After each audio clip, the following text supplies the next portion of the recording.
المصحف تبعي، المصحف تبعي، المصحف تبعي،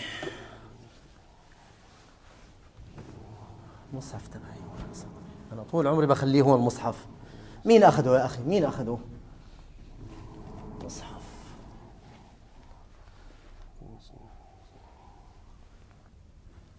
نعم.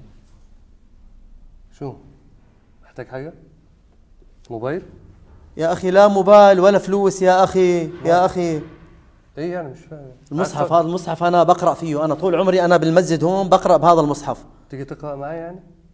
يا أخي ما بدي أقرأ معاك يا حبيبي، أنا طول عمري بقرأ بهذا المصحف، متعود على هذا المصحف في المسجد هون. كتبوا عليه اسمك يعني أديهولك يعني، ولا ما في 100,000 مصحف تاني موجودين في كل حتة؟ الحمد لله في هنا مصاحف، هنا مصاحف، هنا مصاحف. حسبي الله ونعم الوكيل يا أخي، أنا متعود على هذا المصحف. يعني أنا شو أعمل؟ أديك المصحف وبطل قراءة وأنت تقرأ أنت؟ حبايبي حبايبي كلامه صحيح، في 50,000 مصحف في المسجد، فهمت علي؟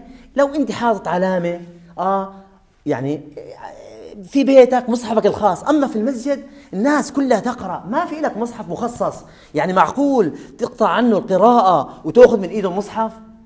لازم يا حبايبي، يعني هذا بيت الله وبيت هذا الله للجميع، وهذه المصاحف الكل يقرأ. في 50,000 مصحف، ما حلي إلا تقرأ بهذا المصحف، مصحف عثمان رضي الله عنه. لا، الله يبارك فيكم، يرضى عليكم، والسلام عليكم ورحمة الله وبركاته.